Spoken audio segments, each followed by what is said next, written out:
এনজিওর আড়ালে বিদেশি ফান্ডের নোংরা খেলা বন্ধ করতে এবার বড় চাল ভারতের। দেশের অখণ্ডতা বজায় রাখতে ভারতের নতুন মাস্টারস্ট্রোক FCRA 2.0 ঘুম ওড়ালো চীন, পাকিস্তান আর আমেরিকার। তবে এতে হঠাৎ এনজিও ও রাজনৈতিক দলগুলো কেন এত চিন্তিত? FCRA 2026-এর বিলে ঠিক কি বদলাচ্ছে? চীন ও আমেরিকার চক্রান্তকে রুখতে কতটা জরুরি 2026-এর এই FCRA আইন? আসুন আজ একদম গোড়া থেকে আলোচনা করা যাক এই ভিডিওতে। নমস্কার, আপনারা দেখছেন টকটিভ বাংলা, আপনাদের সঙ্গে আমি বৈশাখী। ভাবুন তো, কোনো সরাসরি যুদ্ধ না করে, কোনো সৈন্য না পাঠিয়ে, শুধুমাত্র ব্যাংক ট্রান্সফারের মাধ্যমেই ফান্ডিং করে যদি একটা দেশের অভ্যন্তরে অস্থিরতা তৈরি করা যায়, কিংবা কোনো হামলা না চালিয়ে যদি বিদেশি ফান্ডের মোড়কে অনুদান পাঠিয়ে কোনো দেশের উন্নয়নমূলক প্রজেক্টকে বন্ধ করে দেওয়া যায়, তবে একটা রাষ্ট্রের সার্বভৌমত্ব ঠিক কতটা ঝুঁকিতে পড়তে পারে। হ্যাঁ, আর এইভাবেই ভারতকে ভিতর থেকে ভাঙার প্ল্যান করে চলেছে বৈদেশিক শক্তিগুলো প্রতিনিয়ত। তা না হলে ভারত যখন নিজের সুরক্ষায় নিজের দেশের মাটিতেই রেয়ার আর্থ মিনারেলস তুলতে যায় বা গ্রেট নিকোবর প্রজেক্ট শুরু করতে চায়, ঠিক তখনই কেন কিছু বিশেষ ইকোসিস্টেম প্রতিবাদে নেমে পড়ে। আর যেখানে আমেরিকা, ইউরোপ বা অস্ট্রেলিয়ার মতো দেশগুলো যদি নিজেদের জাতীয় সুরক্ষায় অত্যন্ত কঠোর ফরেন ইনফ্লুয়েন্স আইন রাখতে পারে, তবে ভারতের ক্ষেত্রে আপত্তিটা ঠিক কোথায়? ভারত যত নমনীয় থাকছে এদের কাছে, এরা যেন তত দিন দিন মাথাচাড়া দিয়ে উঠছে। তাই আজ আমরা কথা বলবো FCRA অর্থাৎ ফরেন কন্ট্রিবিউশন রেগুলেশন অ্যাক্ট বা বৈদেশিক অনুদান নিয়ন্ত্রণ আইন সম্পর্কে। 2010 সাল ছিল এই আইনের জন্য একটা অত্যন্ত গুরুত্বপূর্ণ বছর, যদিও এর সূচনা হয়েছিল 1976 সালে। তবে 2026 সালে এসে আবারও ভারতের রাজনীতি এবং সংসদে এটা নিয়ে ব্যাপক আলোচনা ও উত্তেজনা শুরু হয়েছে। সংসদে অধিবেশন চলাকালীন প্রায় সব রাজনৈতিক দলগুলো এবং অনেকেই এই FCRA নিয়ে বেশ উদ্বিগ্ন বা চিন্তিত, এবং তারা এর বিরোধিতাও করছে। আচ্ছা, এক্ষেত্রে বিভিন্ন রাজনৈতিক দল এবং NGO গুলো এত চিন্তিত কেন? আপনি যদি কোনো অন্যায় না করে থাকেন, তবে ভয় পাওয়ার কি আছে? সরকার জানিয়েছে যে 2026 সালে FCRA আইনে কিছু যুগান্তকারী সংস্কার ও পরিবর্তন আনা হচ্ছে, যা অবশ্য প্রথমবার ঘটছে না। 1976 সালের মূল আইনের পর থেকে বিভিন্ন সরকার বিভিন্ন সময়ের প্রয়োজনে এতে একাধিকবার সংশোধনী এনেছে। তাহলে প্রশ্ন হলো, এই বর্তমান সরকার এমন কি পরিবর্তন আনছে যাতে হঠাৎ সবাই এত অস্থির হয়ে উঠল? দেখুন, সহজ কথায় বললে এই FCRA হলো একটা ভারতীয় আইন যা নির্ধারণ করে কোনো ব্যক্তি, NGO, ট্রাস্ট বা সংস্থা কিভাবে বিদেশ থেকে আসা অর্থ গ্রহণ করবে এবং তা ব্যবহার করবে। যেমন ধরুন, উদাহরণ হিসেবে কারোর অ্যাকাউন্টে বিদেশ থেকে যদি $100 বা অন্য কোনো অঙ্কের বৈদেশিক মুদ্রা আসে, আর এই আইনের মূল লক্ষ্যই হলো টাকাটা ঠিক কেন এলো এবং কিভাবে খরচ করা হলো তা নজরদারিতে রাখা। যেভাবে আমাদের দেশীয় উপার্জনের ক্ষেত্রে আয়করের তথা ট্যাক্সের হিসাব দিতে হয়, ঠিক একইভাবে বৈদেশিক অনুদানের হিসাবও দেওয়াটা এক্ষেত্রে বাধ্যতামূলক। তার কারণ, হঠাৎ করে যদি আমার কিংবা আপনার ব্যাংক অ্যাকাউন্টে কেউ 50 লাখ টাকা পাঠিয়ে দেয়, তবে CA বা সরকারি সংস্থাকে অবশ্যই এর উত্তর দিতে হবে যে এই অর্থ বা টাকা কোথা থেকে এসেছে। অর্থাৎ দেশে তো একটা আইন কানুন আছে, আর সকলকেই সেই নিয়মের মধ্যেই থাকতে হবে। তবে এবার প্রশ্ন উঠতে পারে যে যখন বিদেশ থেকে কোনো অর্থ আসে এবং ব্যাংক থেকে তা তোলা হয়, তখন ব্যাংক আপনাকে সরাসরি ডলার দেয় না, দেয় ভারতীয় রুপি। দেখুন, এক্ষেত্রেও সরকার কিন্তু বিদেশ থেকে মুদ্রা আসাকে খারাপ বলছে না। দেশে বিদেশি মুদ্রা আসা ভালো, তবে সরকার নিশ্চিত করতে চায় যে সেই অর্থ ব্যবহার যেন দেশের কল্যাণেই হয়, দেশের ক্ষতি করতে নয়। এছাড়া এই নতুন প্রস্তাবে বলা হয়েছে যেসব NGOর FCRA রেজিস্ট্রেশন মেয়াদোত্তীর্ণ হয়েছে, বাতিল হয়েছে বা বন্ধ হয়ে গেছে, তাদের ওপরও এখন অত্যন্ত কঠোর নজরদারি থাকবে। আচ্ছা, তাহলে আগের নিয়মে কি হতো? ধরুন, একটা NGO খোলা হলো, বিপুল অঙ্কের বিদেশি ফান্ড আনা হলো, দেশের ভিতরে নানা কর্মকাণ্ড চালানো হলো, আর কিছুদিন পর সুযোগ বুঝে NGO বন্ধ করে সেই টাকা অন্য কোথাও স্থানান্তরিত বা পাচার করা হলো। আর এক্ষেত্রে কোনো ট্র্যাকিং বা ডিজিটাল ট্রেল ছিল না তখন, অর্থাৎ আগে।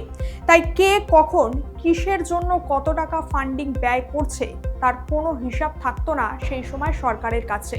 এক্ষেত্রে আপনাদের বোঝার সুবিধার্থে কোনো নির্দিষ্ট নাম না নিয়েই দুটো বাস্তব উদাহরণ দেওয়া যায়। এর মধ্যে এক, রেয়ার আর্থ মিনারেলস ও উন্নয়ন স্তব্ধ করার রাজনীতি। এক্ষেত্রে ভারতের একটা পাহাড়ি অঞ্চলের কথাই যদি ধরুন, যেখানে দেশের সুরক্ষার জন্য অত্যন্ত প্রয়োজনীয় রেয়ার আর্থ মিনারেলস বা খনিজ রয়েছে। আপনারা জানেন বিশ্বের প্রায় 60% রেয়ার আর্থ খনিজ চীনে পাওয়া যায় এবং 90% প্রক্রিয়াজাত চীন একাই করে।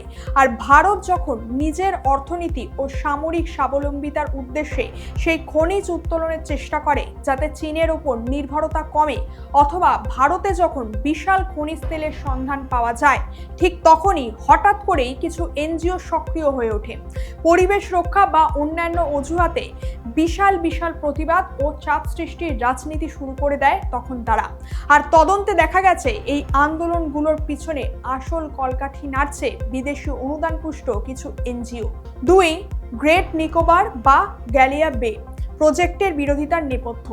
ভারত সরকার গ্রেট নিকোবরের গালিয়া বে প্রজেক্টের জন্য প্রায় 80 থেকে 90,000 কোটি টাকা বরাদ্দ করেছে। ইন্দোনেশিয়ার খুব কাছে অবস্থিত এই কৌশলগত দ্বীপে একটা আন্তর্জাতিক বিমানবন্দর ও নৌবন্দর ও আধুনিক শহর গড়ে তোলার পরিকল্পনাও চলছে। কৌশলগত দিক থেকে এই অঞ্চলের অবস্থান এমন এক জায়গায় যেখান থেকে আন্তর্জাতিক সমুদ্র মালাক্কা প্রণালী সরাসরি নজরদারিতে রাখা যায়। আর ভারতের এই পদক্ষেপই চীনের কাছে অস্বস্তি তৈরি করেছে এবং চিন্তার বিষয় হয়ে দাঁড়িয়েছে।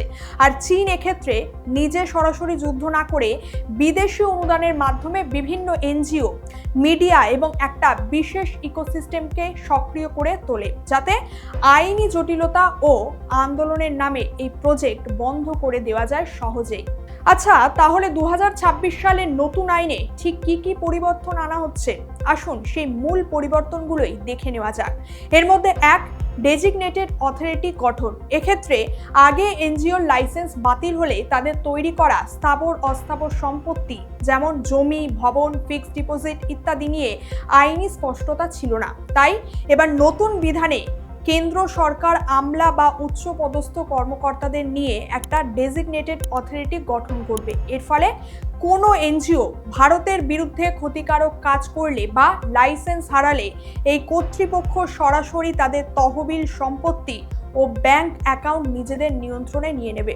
এরপর 2, ইনঅ্যাক্টিভ রেজিস্ট্রেশন। এক্ষেত্রে যদি কোনো এনজিও সময় মতো লাইসেন্স রিনিউ না করে বা রিনিউয়াল বাতিল হয় কিংবা তারা নিজেরাই লাইসেন্স সারেন্ডার করে দেয়, তবে তাদের অ্যাকাউন্ট ও রেজিস্ট্রেশনও ইনঅ্যাক্টিভ বলে গণ্য হবে। 3, সম্পত্তি ব্যবস্থাপনা ও বাজেয়াপ্তকরণ। এক্ষেত্রে রেজিস্ট্রেশন বন্ধ বা বাতিল হওয়া মাত্রই এনজিওটি তার আর্থিক স্বায়ত্তশাসন বা অধিকার হারাবে। এর ফলে এর আগে আইনি প্রক্রিয়া চলাকালীন এনজিওগুলো নিজেদের মতো করে কাজ চালাতে পারত, কিন্তু নতুন নিয়ম অনুযায়ী সরকার গঠিত কর্তৃপক্ষ সেই সম্পত্তি পরিচালনা, হস্তান্তর বা বাজেয়াপ্ত করতে পারবে। এরপর 4, সম্পত্তি হস্তান্তরের সিদ্ধান্ত। মানে ভবিষ্যতে আদালতের নির্দেশে কোনো এনজিও যদি তাদের লাইসেন্স ফিরেও পায়, তবে আগে বাজেয়াপ্ত হওয়া সম্পত্তি বা ফান্ড যে পুরোটাই ফেরত পাওয়া যাবে তার কোনো নিশ্চয়তা নেই। সরকার চাইলেই তা অন্য কোনো সংস্থায় স্থানান্তর বা সরকারি কোষাগারে যুক্ত করতে পারে। এরপর 5, নির্দিষ্ট ব্যবহারের সীমাবদ্ধতা। মানে আগে রেজিস্ট্রেশন পেলেই যেখানে সেখানে যেমন খুশি বিদেশি ফান্ড ব্যবহার করা যেত, আর এখন এটা নির্দিষ্ট অনুমোদিত উদ্দেশ্য এবং নির্দিষ্ট রাজ্যের কাজের সাথে যুক্ত রাখতে হবে। এবং 6, ধর্মান্তরকরণ সম্পূর্ণভাবে নিষিদ্ধ। মানে আগে ধর্মীয় চ্যারিটির নামে যাই করা হতো না কেন, তবে এখন এফসিআর এর অধীনে বিদেশি অর্থ ব্যবহার করে কোনো প্রকার ধর্মান্তকরণ বা ইনফ্লুয়েন্সিং সম্পূর্ণ নিষিদ্ধ করা হয়েছে। সংবিধানে আপনার ব্যক্তিগতভাবে যে কোনো ধর্ম অনুসরণের পূর্ণ স্বাধীনতা আছে, কিন্তু বিদেশ থেকে টাকা এনে স্ক্যাম, লোভ বা প্রভাব বিস্তার করে ধর্মান্তরিত করার আইনত অপরাধ। এই নিয়ম চার্জ মসজিদ এবং অন্যান্য ধর্মীয় দাতব্য ট্রাস্টগুলোর ওপরেও প্রযোজ্য হবে, যদিও এক্ষেত্রে তাদের ধর্মীয় অনুভূতি বজায় রেখেই ব্যবস্থা নেওয়া হবে বলেই জানানো হয়েছে। কিন্তু এই সংশোধনী বিলকে কেন্দ্র করে বড় ধরনের আইনি ও রাজনৈতিক বিতর্ক সৃষ্টি হয়েছে ইতিমধ্যে। আর এই বিলটা পাশ হলে ভারতের উচ্চ আদালতেও কয়েকটা সাংবিধানিক প্রশ্ন উঠবে, যেমন সংবিধানের অনুচ্ছেদ 19(1)(c) অনুযায়ী এনজিওগুলোর ওপর অতিরিক্ত ও অনিয়ন্ত্রিত সরকারি হস্তক্ষেপ নাগরিকদের স্বায়ত্তশাসন ও মৌলিক অধিকারে আঘাত হানছে না তো? অনুচ্ছেদ 14 অনুযায়ী সরকার কি বেছে বেছে নির্দিষ্ট কোনো এনজিওকেই টার্গেট করার সুযোগ পাচ্ছে? অনুচ্ছেদ 21 অনুযায়ী বিচার বিভাগীয় প্রক্রিয়া বা আদালতের চূড়ান্ত রায় ছাড়া শুধুমাত্র প্রশাসনিক নির্দেশের সম্পত্তি বাজেয়াপ্ত করা সংবিধান সম্মত কিনা? অন্যদিকে এর ফলে বিভিন্ন রাজ্য সরকারের, যেমন কেরালা, যেখানে বিপুল সংখ্যক খ্রিস্টান এনজিও ও বিদেশি ফান্ড নির্ভর ধর্মীয় প্রতিষ্ঠান কাজ করে, তাদের দাবি এই ক্ষমতা সম্পূর্ণভাবে কেন্দ্রের হাতে চলে যাচ্ছে, যা ভারতের যুক্তরাষ্ট্রীয় কাঠামোর পরিপন্থী। এর পাশাপাশি বিভিন্ন সমালোচকদের মতে ভারতে প্রায় 20,000-এরও বেশি নিবন্ধিত এনজিও স্বাস্থ্য, শিক্ষা, দুর্যোগ ব্যবস্থাপনা ও গ্রামীণ উন্নয়নে দারুণভাবে কাজ করে। আর অতিরিক্ত কড়াকড়ির ফলে ভালো এনজিওগুলোর কাছেও বিদেশি তহবিলের প্রভাব অনেকটাই কমে যেতে পারে। দেখুন, তবে এক্ষেত্রে সব এনজিও যে খারাপ তা কিন্তু নয়। বহু এনজিও সত্যিই ভালো কাজ করছে, তবে অতীতে কিছু বিতর্কিত উদাহরণও আমরা দেখেছি, যেমন গ্রিন পিস ইন্ডিয়া কয়লা খনি এবং পারমাণবিক বিদ্যুৎ কেন্দ্রের মতো জাতীয় উন্নয়ন প্রজেক্টের বিরুদ্ধে প্রচারণায় বিদেশি ফান্ডের অপব্যবহারের অভিযোগ তাদের বিরুদ্ধে ব্যবস্থা নেওয়া হয়েছিল। এরপর অ্যামনেস্টি ইন্টারন্যাশনাল FCR এর নিয়ম লঙ্ঘন করে বিদেশি ফান্ড আনার অভিযোগে 2020 সালে স্বরাষ্ট্র মন্ত্রক এদের ব্যাংক অ্যাকাউন্ট একেবারে ফ্রিজ করেছিল। তারপর লয়ার্স কালেক্টিভ, এক্ষেত্রে সিনিয়র আইনজীবী ইন্দিরা জয়সিং এবং আনন্দ গ্রোভার প্রতিষ্ঠিত এই সংস্থার FCR এ লাইসেন্স নিয়ম লঙ্ঘনের অভিযোগে বাতিল করা হয়। পরিসংখ্যান অনুযায়ী ভারতে বর্তমানে প্রায় 16,200টি সক্রিয় অ্যাসোসিয়েশন রয়েছে এবং 2024-25 অর্থবর্ষে তারা প্রায় 2,963 কোটি টাকার বিদেশি অনুদান গ্রহণ করেছে, অর্থাৎ কোটি কোটি ডলার দেশে তথা ভারতে আসছে। অন্যদিকে অ্যামনেস্টি ইন্টারন্যাশনালের মতো বৈশ্বিক সংস্থা এবং আমেরিকার কিছু রাজনৈতিক পক্ষ ভারতের এই FCR এর সংশোধনী নিয়ে প্রশ্ন তুলছে। তবে পশ্চিমা বিশ্বের নিজস্ব আইন দেখলেই বোঝা যায় যে ভারত কোনো আলাদা নিয়ম করছে না। ভারত নিজস্ব সিকিউরিটির সুবিধার্থে যেটা করা দরকার সেটাই করছে। আর এই নিয়ম শুধু ভারতেই নেই, আপনি যদি বিভিন্ন ফরেন কান্ট্রিগুলোও দেখেন, যেমন আমেরিকা, অস্ট্রেলিয়া, UK, কানাডা, ইউরোপীয় ইউনিয়ন, এদেরও এই সংক্রান্ত অ্যাক্ট রয়েছে এবং যা অত্যন্ত কঠোর। তাহলে যেখানে আমেরিকা বা ইউরোপ যদি নিজেদের জাতীয় সুরক্ষায় এত কঠোর আইন রাখতে পারে, তবে ভারতের ক্ষেত্রে আপত্তি কিসের বা কেন এত আপত্তি? দেখুন, 2026 সালে দাঁড়িয়ে যুদ্ধ শুধু সীমান্তে সীমাবদ্ধ নয়। ডিজিটাল মিডিয়া, সোশ্যাল মিডিয়া এবং এনজিওর মাধ্যমেও প্রক্সি যুদ্ধ পরিচালনা করা যায় বৈদেশিক মদতে। পাকিস্তান বা চীন সরাসরি টাকা না পাঠিয়ে এনজিও বা কন্টেন্ট ক্রিয়েটরদের মাধ্যমে টাকা পৌঁছে দিয়ে দেশের ভিতরে অস্থিরতা তৈরি বা সরকার পতনে ষড়যন্ত্র করতে পারে, যেমনটা আমরা সম্প্রতি নেপালে জেনজি বিক্ষোভেও দেখেছি এবং ঠিক 2 বছর আগে বাংলাদেশেও দেখেছি। এছাড়া FCR এর ইতিহাস যদি দেখেন, এটা কিন্তু আজকের কোনো নতুন আইন বা নীতি না। এর আইনি সূচনা হয় 1976 সালে ইন্দিরা গান্ধীর আমলে, এমার্জেন্সির সময় ভারতের অভ্যন্তরীণ রাজনীতিতে বিদেশি হস্তক্ষেপ বন্ধ করতে। এরপর 1984 সালে এর প্রথম বড় সংশোধন হয় ইন্দিরা গান্ধী ও পরবর্তীতে রাজীব গান্ধীর আমলে। তখন স্বরাষ্ট্র মন্ত্রকে রেজিস্ট্রেশন বাধ্যতামূলক করা হয়। এরপর 2010 সালে নতুন ফ্রেমওয়ার্ক বা কঠোরতা দ্বারা আইনটিকে নতুন করে সাজিয়ে প্রতি 5 বছর পর পর রেজিস্ট্রেশন রিনিউয়াল করার বাধ্যবাধকতা করা হয়। তারপর 2020 সালে ফের এর সংশোধন হয়। এর ফলে এতে ফান্ডের সাব গ্রান্ট সম্পূর্ণভাবে নিষিদ্ধ করা হয়। সমস্ত এনজিওর জন্য SBI নিউ দিল্লি শাখায় নির্দিষ্ট একটা অ্যাকাউন্ট বাধ্যতামূলক করা হয়। এরপর প্রশাসনিক খরচের সীমা 50% থেকে কমিয়ে সর্বোচ্চ 20% করা হয় এবং সমস্ত কর্মকর্তাদের জন্য আধার কার্ড বাধ্যতামূলক করা হয়। তবে 2022 ও 2024-25 সালের নিয়মে কিছুটা শিথিলতা আসে। তখন সাধারণ মানুষের সুবিধার্থে বিদেশ থেকে আত্মীয়দের পাঠানো টাকার সীমা 1 লক্ষ থেকে বাড়িয়ে 10 লক্ষ পর্যন্ত করা হয়। আর 2026 সালে প্রস্তাবিত সংশোধনী বিলে ডেজিগনেটেড অথরিটি গঠন, সম্পত্তি বাজেয়াপ্ত ও টেকওভার, ইনঅ্যাক্টিভ রেজিস্ট্রেশন এবং ধর্মান্তকরণে স্পষ্ট নিষেধাজ্ঞা দেওয়া হয়েছে।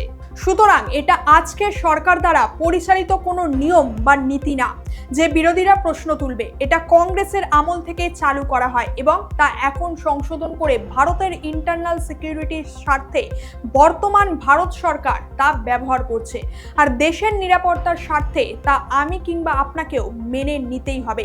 কি বলবেন এই সমগ্র বিলটার বিষয়ে? সরকারের এই কঠোর ডিজিটাল ও আইনি পদক্ষেপ কি এই বৈদেশিক অদৃশ্য নেটওয়ার্ককে পুরোপুরি বন্ধ করতে পারবে? আপনার মতামত অবশ্যই কমেন্ট করে জানাবেন। আর ভিডিওটা ভালো লাগলে একটা লাইক এবং শেয়ার করে দেবেন। দেখা হচ্ছে পরের ভিডিওতে। ভালো থাকবেন এবং চোখ রাখবেন টকটিভ বাংলায়। ধন্যবাদ।